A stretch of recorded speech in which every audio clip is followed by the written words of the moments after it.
Esther, while we're looking back at the year that was, winner or loser? Do you have any winner or loser for the year?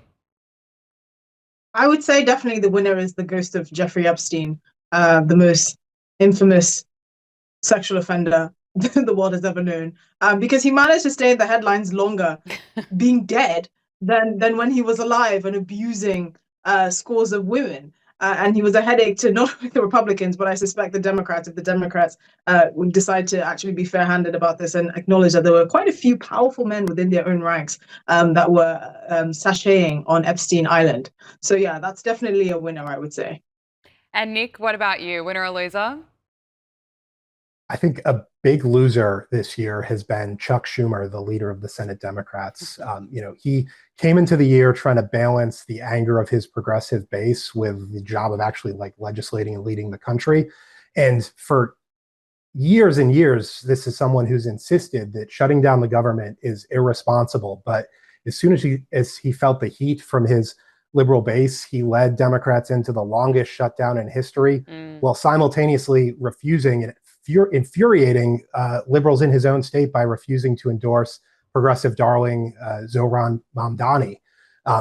In the end, he looked incredibly foolish. The shutdown went on for 42 days, and Democrats within his own party broke from his leadership and voted with Republicans to reopen the government.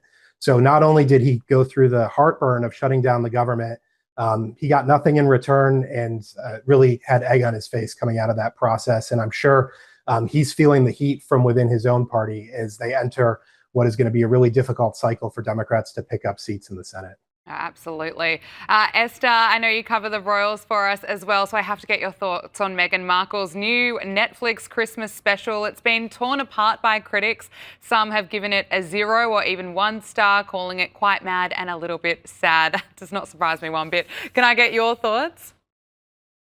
It was like a form of Chinese torture. And I say this as someone who's painstakingly watched everything she's put out because this is what I do for you, fellow viewers. But I cannot overstate how like devoid she is of a personality. All her guests, which she seems to be really friendly with, are just people that are trotted on, apparently are close friends, but she doesn't know anything about them.